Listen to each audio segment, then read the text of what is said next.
ሁላችንም እናማትን። በስመ አብ ወወልድ ወመንፈስ ቅዱስ አሐዱ አምላክ አሜን። እግዚአብሔር ቤተሰቦች፣ አይንተ እግዚአብሔር አበው ካህናት፣ ስዩማን እግዚአብሔር ላይካነ ምስጢር ወንድሞች ዲያቆናት፣ ከዚህ ከቅድስናው ስፍራ ተሰብስባችሁ ቅዱስ ቃሉን ለመስማት የተገኛችሁ አባቶች፣ እናቶች፣ ወንድሞች፣ እህቶች እግዚአብሔር አምላካችን ለመንግስተ ሰማያት መግቢያ ምሳሌ ያደረጋችሁ ሕፃናትን ጭምር እስከ ሞት ድረስ በወደደን በአንድ ልጁ በኢየሱስ ክርስቶስ ሰላም እንደምንሰነበታችሁ እንደምንስ እስከ ሰዓት አደረሰን አደረሳችሁ። አሜን። እግዚአብሔር ይመስገን ብለን ስሙን እንድናመሰግን የፈቀደልን የአባቶቻችን አምላክ ቅዱስ እግዚአብሔር ዛሬም ዘወትርም የተመሰገነ ይሁን። እግዚአብሔር አምላካችን እንደወደደና እንደፈቀደ መጠን አስቀድሞ በሌሊት መጣ በሚል ርዕስ እንነጋገራለን።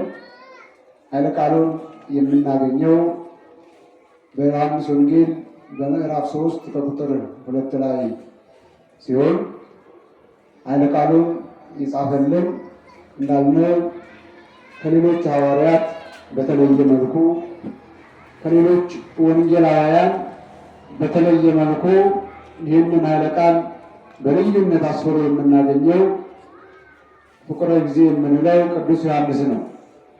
ክርስቲያኖች ወንጌል ሲጻፍ ለብዙ ሰዎች በጊዜው አልጥማቸው ሆኖ ስለነበረ በጊዜው ወንጌልን ለመቀበል ወደኋላ የዳዱ ስለነበሩ ከዚያም አልፈው ደግሞ ወንጌልን ላለመቀበል የራሳቸውን ምክንያት ሲደረደሩ ለነበሩ ሕዝቦች በመጨረሻ የጻፈው ቅዱስ ዮሐንስ እናንተ አላመናችሁም እንጂ እናንተ አልተቀበላችሁም እንጂ የተቀበለ ሰው አንድ ሰው ልንገራቸው ብሎ ከሌሎች ወንጌላውያን በተለየ መልኩ ስለ አንድ ሰው ታሪክ ቅዱስ ዮሐንስ ይጽፋል። ይህ ሰው ዛሬ ቤተ ክርስቲያናችን ሳምንቱን ከፈራ የምትጠራበት ኒቆዲሞስ የሚባለው ሰው ነው። ኒቆዲሞስ በመጽሐፍ ቅዱስ አብዛኛውን ጊዜ ስንፈልገው 5 ቦታ ብቻ ስሙን እናገኘዋለን። ስንት ቦታ አልኳችሁ? ለ5 ቦታ ብቻ ወይንም 5 ጊዜ ብቻ ስሙ ተጽፏል። 3ቱን የምናገኘው በአንድ ምዕራፍ ውስጥ ነው። በዮሐንስ ወንጌል በምዕራፍ 3 ውስጥ ላይ የምናገኘው ነው። ከቁጥር 4 እና ከቁጥር 9 ላይ እናገኘዋለን። 2ቱን ግን በሌላ ቦታ ነው የምናገኛቸው። 2ቱን በዮሐንስ ወንጌል ምዕራፍ 7 ላይ እና ከምዕራፍ 19 ላይ የምናገኛቸው ናቸው። እና ከዚያ በፊት ግን የቅዱስ ዮሐንስ ሲናገር አስቀድሞ በሌሊት መጣ። በነገራችን ላይ አሁን ስልካችሁ ጋር አብዛኛውን ስታዩት አስቀድሞ የምትለዋን ቃል ወጣ ነው የምታገኛት። አልጻፋትም፣ ለምን እንደሆነ ምክንያቱም ባናውቀውም አልተጻፈችም። ነገር ግን ቤተ ክርስቲያናችን መጻሕፍትን ስትጽፍ ወይም ቃላትን ስትናገር አምልጦ ነው የጻፍኩት ወይም ደግሞ ሳያስፈልግ የተጻፈ የሚባል ነገር የለም። እያንዳንዱ ቃል እያንዳንዱ መጽሐፍ ቅዱሳዊ የወረደው ያጸጻፉ ስልት የቤተ ክርስቲያኗን ታሪክ የቤተ ክርስቲያኗን ምስጢር የሚጠነቀቅ ነው እና ስታነቡ እንዲያው መጻሕፍትን ማመሰካከር ብትችሉ የተሻለ ነገር አለ። አስቀድሞ በሌሊት መጣ የሚለን ይህ ሰው አስቀድሞ የመጣበት ወይም ደግሞ በሌሊት የመጣበት የራሱ የሆነ ሁልጊዜ የሚነገር ትንታኔ ያለው። ነገር ግን ክርስቲያኖች ሌሊት በራሱ ምንድን ነው? ሌሊት በራሱ ምንድን ነው? እኛ ክርስቲያኖችስ ሌሊትን ለምን እንጠቀመዋለን? ለምን እንጠቀመዋለን? ሌሊት በአይምሯችን ውስጥ ሲመጣ ምንድን ነው የሚታወሰን? ጨለማ ሲመጣ ምን አይምሯችን ውስጥ ላይ ብቅ ይልብናል? ይህ ነው እያንዳንዱ ክርስቲያን ሌሊትን ሲያስብ ማሰብ ያለበት። ብዙ ሰው ኒቆዲሞስ በሌሊት የመጣ ፈርቶ ስለነበር ነው። አዎ ኒቆዲሞስ ፈርቶ ነበር የመጣው። ነገር ግን ፈርቶ የመጣበት መንገድ በራሱ አሳማኝ ነበር። ፈርቶ የመጣበት በዘመኑ በዘመኑ ወይም ኒቆዲሞስ በነበረበት ዘመን ኢየሱስ ክርስቶስ እያስተማረ ኢየሱስ ክርስቶስ ወንጌልን እየተናገረ ስለነበረ ዘአምነ በክርስቶስ ይሰደድ እምኩራብ፣ በክርስቶስ ያመነ ከምኩራብ ይሰደድ የሚል ሕግ አውጥቶ ስለነበረ ይህ ኒቆዲሞስ ከምኩራብ ላለመባረር ይህ ኒቆዲሞስ ገና በሥነ ሥርዓት ወንጌል ያልገባው ስለነበረ ገና የእግዚአብሔርን ቃል በትክክል ያልተረዳ ስለነበረ ፈርቶ በሌሊት መጥቷል።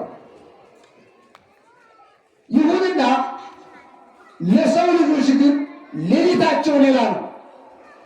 ኒቆዲሞስ በሌሊት መጣ ሲባል ለጊዜው ብቻ እንዳይመስለን ክርስቲያኖች፣ ኒቆዲሞስ የነበረበት ሕይወት ሌሊት ነበረ፣ ጨለማ ነበረ። ኒቆዲሞስ የነበረበት ሕይወት እግዚአብሔርን ያላወቀበት ሕይወት ነበረ። እግዚአብሔርን ያላወቁ ሰዎች ደግሞ በምንድን ነው የሚመላለሱት? በጨለማ ነው የሚመላለሱት። በጨለማ ይመላለሳል። ለዚያ እኮ ነው ኢየሱስ ክርስቶስ ወደ ዓለም እንደመጣ የዓለም ብርሃን እኔ ነኝ አለ። የሰማችሁ አይደል? የዓለም ብርሃን እኔ ነኝ። ለምን ከተባለ ዓለም ጨለማ ስለነበረ፣ ዓለም በኃጢአት ተይዛ ስለነበረ፣ ዓለም የሌሊት ዓለም ስለነበረች ያንን ሌሊቱን የሚያነጋው ክርስቶስ ሲመጣ እኔ የዓለም ብርሃን ነኝ።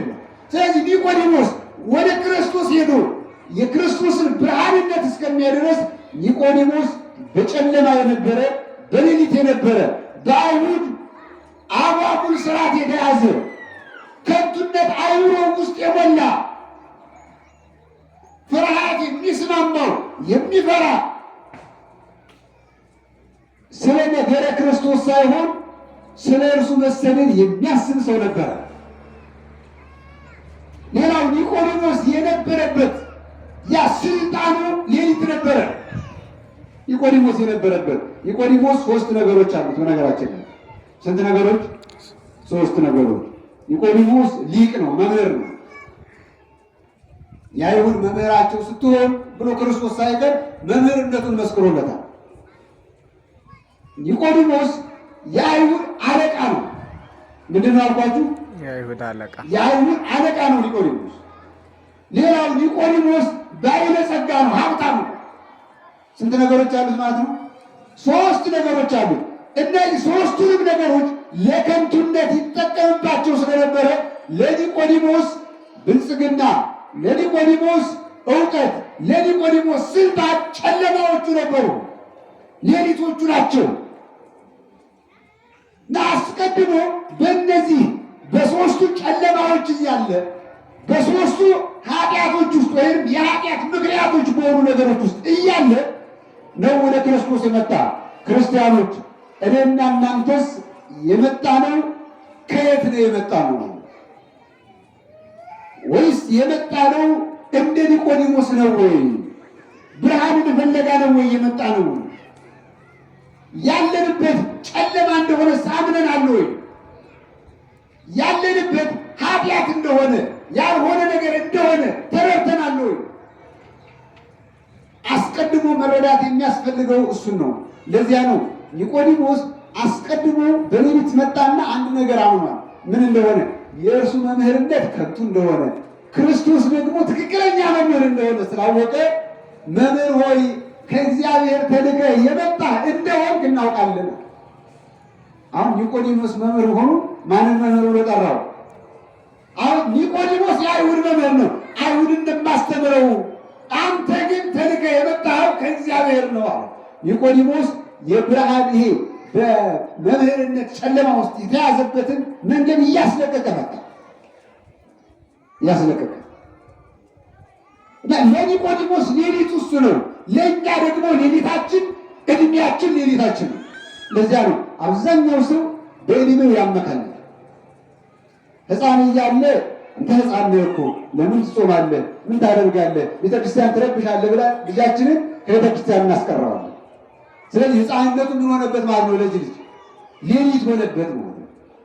ወጣት እያለን ደግሞ ስሜታችን ስለሚገዛ ኃጢአት ስለሚቀርበን ራሳችንን መቆጣጠር ስለሚያቅተን እሳትነት ስለሚበረታብን ወደ ቤተ ክርስቲያን መምጣት አንፈልግም። ንስሐ መግባት አንፈልግም። ስለ መቀበል አንፈልግም። በምክረ ካህን መኖር አንፈልግም። ስለዚህ ለብዙዎቻቸው ወጣትነታችን ጨለማ ሆኖብናል። ስንሸመግልም ደግሞ ምን እንሆናለን? መውለድ ይመጣል። ስለዚህ ልጆች ያስቸግሩኛል፣ ለልጆች ቁርስ ማን ይሰራልኛል? እንደዚህ እያለ ደግሞ አሁን ምን እናደርጋለን? ስለዚህ የሰው ልጅ እድሜው ጨለማ ይሆንበታል። ያንን አሸንፎ መምጣት ከተቻለ ነው እኔ ኒቆዲሞስ ነኝ ማለት የሚቻለው። አስቀድሞ መምጣት በሌሊት መምጣት ከተቻለ ነው እሱ ነው። ኒቆዲሞስ ሲያደርግ የነበረው እሱ ነው። ሌላው ግን ስለ ጨለማ ስናስታውስ እኛ በጨለማ የምናውቀውን ጨለማ ለምን እንፈልገዋለን? ጨለማን የሚፈልግ ሰው አለ። በነገራችን ላይ ይሄ ግዴታ ነው። ጨለማ ከሌለ ብርሃን አለ እንዴ? የለም። ጨለማን እንፈልጋለን። ጨለማን መፈለግም ኃጢአትም አይደለም፣ ነውርም አይደለም፣ ተፈጥሮ ነው። ነገር ግን ጨለማን ለምን እንፈልገዋለን? ለምን እንፈልገዋለን? እና በመጽሐፍ ቅዱስ ጨለማን ስለሚፈልግ አንድ ሰው ሲናገር ኢዮብ ምን ይላል መሰላችሁ? አይነ ሐማሚ ይጸንህ ጽልመተ፣ የበሽተኛ አይን ወይንም ህመምተኛ አይን ጨለማን ይፈልጋል ይለናል። ምን ይፈልጋል? ጨለማን ይፈልጋል። የምን ሰው አይን ነው ያልኳችሁ? የበሽተኛ ሰው አይን ጨለማን ይፈልጋል። ይህ እውነት ነው። አይናችን ሲታመም ብርሃን ማየት ይችላል? እንሸፍነዋለን እኮ አይናችን ሲታመም። ለምን? ብርሃን ማየት ስለማይችል። ግን ኢዮብ ሊናገር የፈለገው አንድ ነገር አለ። ኃጢአተኛ ሰው ጨለማን ይፈልጋል። ኃጢአተኛ ሰው የእግዚአብሔርን አይን መኖር ይረሳና ተደብቆ በዋሻው በፍርቁታው ኃጢአት መስራት ይፈልጋል። ከሰው አይን የሚደበቅበትን እያንዳንዱን የጨለማ ቦታ ይፈልጋል። ሌባ የሚሰርቀው በምንድን ነው? በጨለማ ነው አይደል? በቀን የሚሰርቅ ወንበዴ እንጂ ሌባ ይባላል ማለት ነው። በቀን የሚሰርቅ ወንበዴ ነው።